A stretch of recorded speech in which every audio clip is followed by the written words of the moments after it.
Hello everyone, and welcome to today's webinar about the Pasgar score.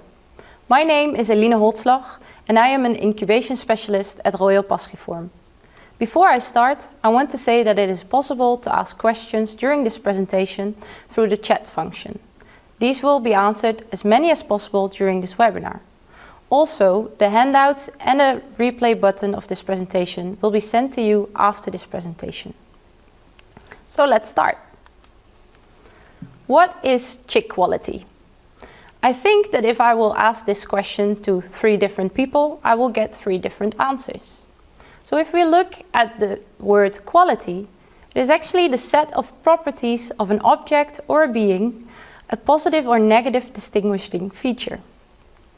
So if we start looking with a picture, a basket full of chicks, we can already tell something about the quality of these chicks. I always tell customers to use their sensory functions. So use your ears, listen to the sound that the chicks are making.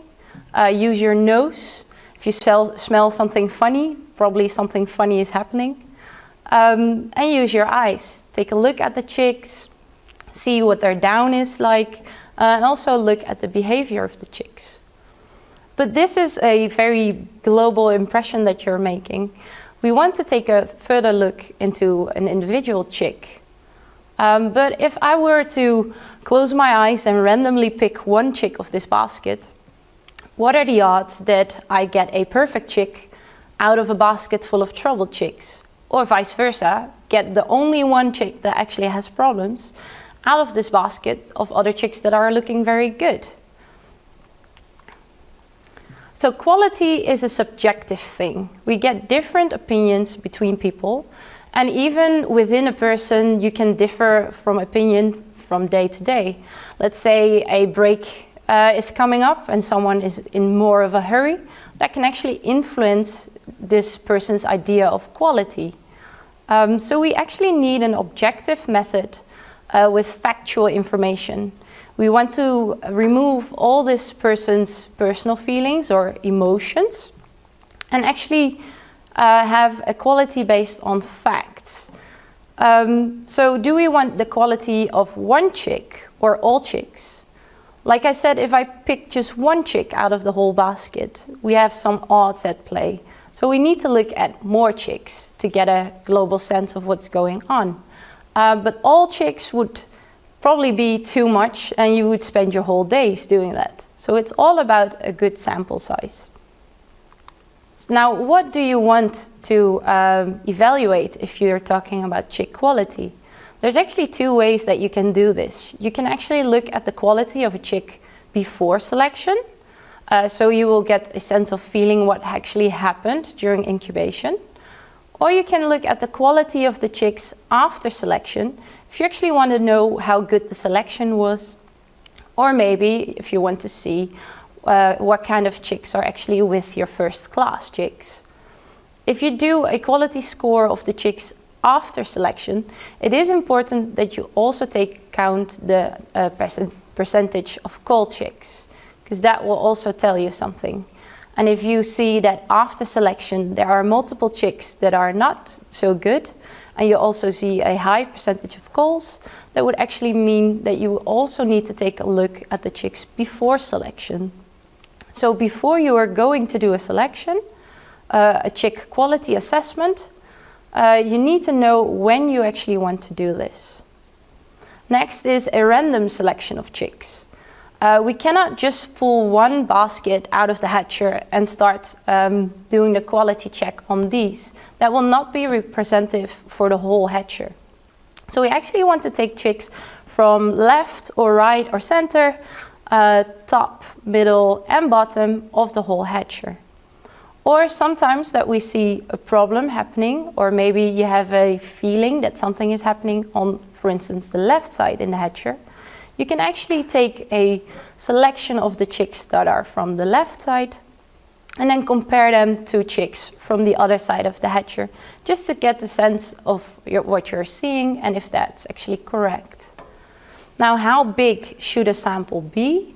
That depends on which kind of chick quality assessment that you would like to do, But usually for Pasgar score, we advise a minimum of 50. Now, like I said, there are actually multiple ways to measure chick quality. I will shortly go through them and explain to you what these are. So we can start with a visual check.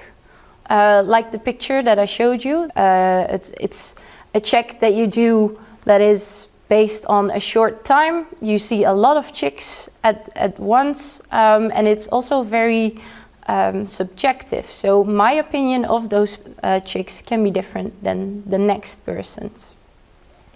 You can also look at the uniformity of body weight, meaning you can actually weigh a chick and see the average of all the chicks in this batch, and then you can calculate how much deviation you see within this batch. One thing that does not take into account, which the uniformity of the body weight does not take into account, is the yolk sac that is still in the body of the chick. So we could have a chick that is actually quite large, weighing quite a bit, but it could also have a big percentage of yolk sac inside its body, which would actually be less quality than maybe a chick that is weighing a little bit less, but also has a lesser percentage of the remaining yolk sac in the body. So that leads me to yolk-free body mass. In this way, you actually subtract the yolk from the body of the chick, but you have to sacrifice the chick to know this. So that's not a very optimal way. Next is chick length. You can actually place a ruler aside of the chick and see how long the chick is actually. This is also quite a subjective method, as maybe one of your colleagues would actually pull the chick quite hard, which is not comfortable for the chick and also might lead to differences in data. Now we also have a TONA score, which is based on a lot of morphological points of the chick. And each of these points actually has different points attached to it, different numbers on how much this weighs within the score.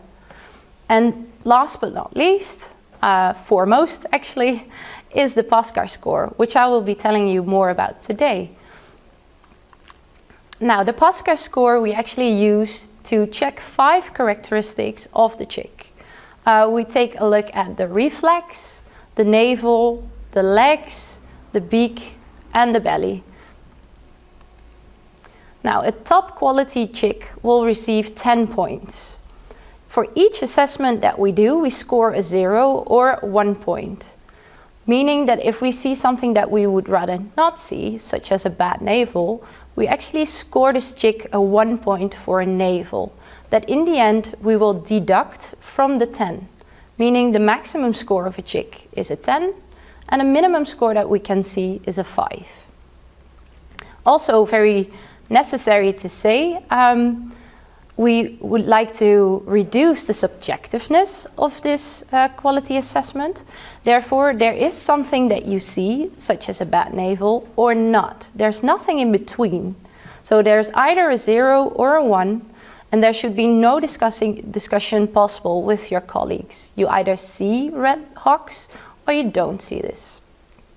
Now, the Pasgar score actually allows to express the quality in a number. So after assessment of a Pasgar score of a chick, we write down the numbers that this chick will receive. If we end the Pasgar score, we have all the numbers from your batch of your selection that will express the quality in a number. So this can also highlight the frequency of problems. If we see that 50% of the chicks actually have an issue with the navel, we know we have to address this issue. This also suggests possible reasons for this to happen, which can lead you to plan necessary solutions and even, if needed, adjust some incubation settings. Now, it also allows you to follow the dynamic changes of quality. As each flock continues to grow, the age goes up, we see differences in quality occurring, which are natural. But it's really nice to be able to put a reference to it, and each time that you do your Pasgar score check, you can actually make a reference to it of your last check. Now, let's start by looking into more of the specifics and the details, and let's start with reflex. So the first thing that I do is I take one chick out of a basket and I place it in my hand or on a smooth surface. I will put it on its back, and then I will see how fast the chick will actually react, and will try to get back up on its feet. The reflex is actually a sign of its vitality, and we want to see that the chick will turn over on its paws immediately. I usually don't really count, but if I would say that this chick should stand up within 2 seconds. If it doesn't, that means this chick will score 1 point for reflex. So possible causes of a chick that has a bad reflex are high temperatures in the hatcher. Chicks, just like us, when they get really warm, they will do less. We have the same. It could be that the chick is chilled or cooled down while waiting for this check.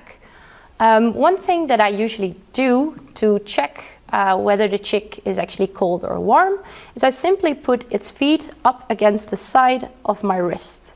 There you can really feel the temperature of the body of the chick. And also another reason is insufficient ventilation in the hatcher, or meaning the same, a very high CO2 in the hatcher. Next, the navel. After we checked the reflex, we take the chick in our hands and want to see how the navel is looking. Now, I usually put the chick in one hand, place its legs under my fingers so that I can get a clear view of the navel. Doing this, we want to see a clean, closed and dry navel. So usually I check it just by looking at it first to see if the down is dry or wet. Next, I will run my finger smoothly over it. I usually use my index finger. You don't really have to press down very hard. You can actually feel it if the navel is nice and smooth. Sometimes it's a bit more hard to get a good look at the navel, and then you can actually blow on the down so that it will move away, and that will give you a clearer view of the navel. Now, if we feel a small scab, or actually if we see a small scab of dry blood, or a string of dried yolk sac, sometimes we see a leaky navel, and in very worst case scenarios, we actually see that the yolk sac is partly outside the abdominal cavity. These will all give the chick a 1 point of score. Now, I've placed 4 pictures on this slide. If we go with it clockwise, on the left top, we see a black button on the navel. If we look at the picture more to the right, we actually see a very large black button on the navel. Below that one, we can see a string attached. And on the left side of that, so left bottom, we can actually see a leaky navel. So these are all different navels that can occur, which will all score a 1. So even though I would say that a string outside the chick could actually lead to possibility that other chicks will pick on this, it's not necessarily getting more points. It's still a 1 in the Pasgar score. Now, possible causes for a bad navel are too high incubation temperatures at the end of incubation, or a too low egg weight loss. Now, what needs to happen at the end of incubation is that the yolk sac needs to retract inside of the body, and also the abdominal wall needs to close. If either of these two, or maybe even both, do not happen, we can see that this leads to a bad navel. And a bad navel is actually a very easily point of access for bacteria, so this can really lead to big problems. So next is legs. After we're done with the navel, I put the chick on its legs in my hand or on a smooth surface. And we want to see good, strong and evenly colored legs. If we see any red hocks or maybe even swollen legs, this will get the chick a 1 point. Possible causes: too high temperatures at the end of the setter period, meaning that maybe this chick actually had some trouble hatching and was actually tramping around a little bit. It also could be possible injury from some sharp ends of eggshells, or maybe even a sharp end at the hatcher basket. So you need to try to find out if it's actually a problem caused by incubation, or maybe that it's an injury. So next is the beak. After we've looked at the legs, we actually put the chick back upwards position in my hand again, so we can take a closer look at the beak. Now we want to see clean, normal colored nostrils, beak and comb, and we will deduct 1 point if we see some blood, red dots on top of the beak or at the nostrils, dirty nostrils sometimes, and a dirty beak possible from some protein. Now, possible causes. Also, just like the legs, it could be an injury. With hatching and the sharp ends of the eggshell, the beak can actually get some redness or actually some blood. It could also be that the chicks were walking around in the hatcher basket and they actually injured themselves. Another possible cause is overheating of the chick. Now last but not least is also the belly. What we usually do is you use your index finger and your thumb to trace the chick all the way from the front up to the cloaca to see if the belly is actually soft, smooth and supple. This is actually easier to feel than if you actually look at the chick. We deduct 1 point if we see a hard belly or some tense skin. Possible causes are insufficient weight loss, so the chick is actually having some more fluid in its body, or too high temperatures in the setter. Now next, one thing is actually to do the Pasgar check, and now we've all known how to do that. Another part, and I know it's not a favorite, is a recording form and paperwork. If we do the Pasgar score check, sometimes I see in hatcheries that they do a Pasgar score check on an empty sheet, a blank sheet, and they just write down the number of chicks that they scored and an average number. While I'm already happy that people are using it and keeping up with this Pasgar score, it's very important to also record other data, such as the date that you've done this Pasgar score, the person who did it, the flock number, etc. This is needed if you want to compare the data with other times or maybe even other flocks, as it would be unfair to actually compare a certain flock of a young age to a flock of a much older age. Because we all know that older ages, the older flocks, might actually have some more problems or issues. So if we do regular checks, if we do the Pasgar score every once in a while, make sure it's a standard, we can actually receive hatchery-specific references. So this would mean that we can cross-reference something that is occurring today with last week, or for instance last month, or even with a similar flock last year. The aim is to get a high Pasgar score as possible, and if you see that this time the Pasgar score was lower than your usual, you can actually calculate with the Pasgar score which of the 5 causes might be leading to a lower Pasgar score. And I think making a Pasgar score check a standard operation procedure would also lead to that people that are doing the check actually do this faster, more regularly, so you would get more even data. So I want to finish with a case study on which the Pasgar check helped with a problem that we saw. Now, we had a customer calling us some time ago with a problem, and they told us they had low hatchability and a poor chick quality in their flock. So of course we tried to help them, but we needed some more information. And And there's always, if there is a problem, there's multiple steps that you want to go through. So we really need a description of the problem, meaning this low hatchability and the poor chick quality. But then we also want more specific information, such as, did this happen more often, or is this a one-off happening? We want, of course, after looking at this information, we need to give a conclusion and an advice. But also a very important aspect is a follow-up and an evaluation. So looking at the data that we received from our customers, we see that the percentage of hatch of eggs set minus the clears was actually pretty low. It was 86 this time. We also see that the unhatched eggs per 150 eggs set is pretty high. And we also see that the number of chicks that died between day 10 and day 18 is also high.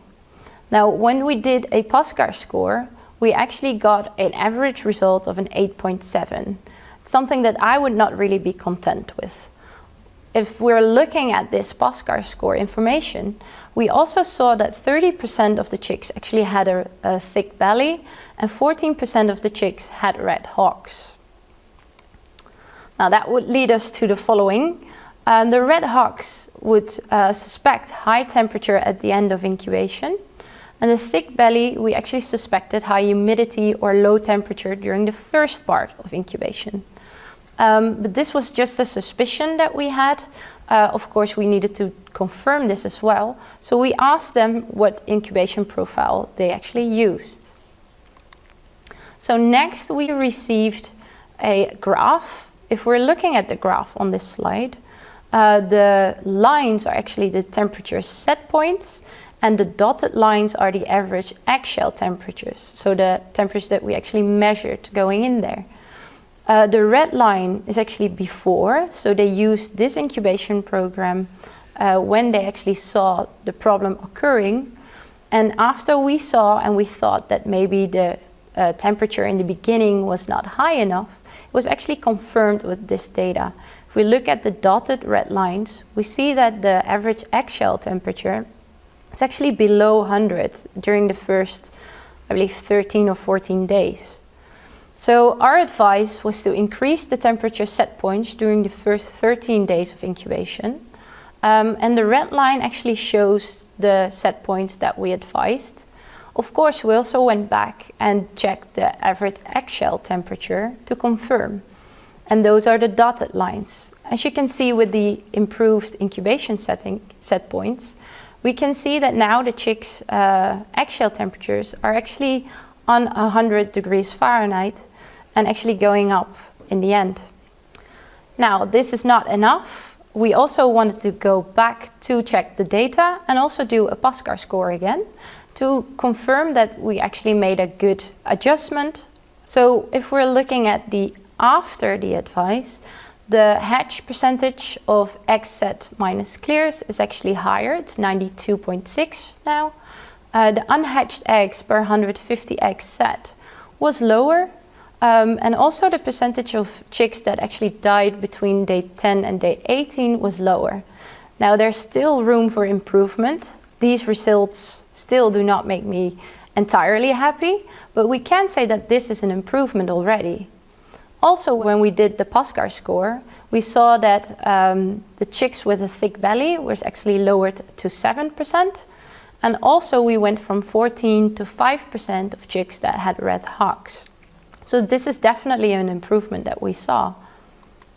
So a summary of this presentation.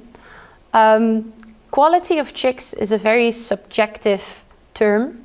A lot of people will have different opinion on this. And so we need to make this quality check more objective. We can do that with the Pasgar score, which we look at 5 different characteristics of the chicks. We look at the reflex, we look at the navel, the legs, the beak, and the belly. Now these 5 things all can give a score to the total of 10, which is a perfect chick. Meaning that if we see something that we would not like to see, we deduct 1 point for this chick will result in a lower number, a grade. Now, doing the Pasgar score check is actually one thing. The other thing is that you need to follow it up with good paperwork. So you need to write it down and in order to get a good comparison. And this will actually lead to a hatchery specific data. So you can always compare your results that you're getting. If we see a Pasgar score lower than the average of your hatchery, it can also give you an indication of where something is going wrong, and you can adjust some settings when needed. And this would actually lead to better chicks in the future.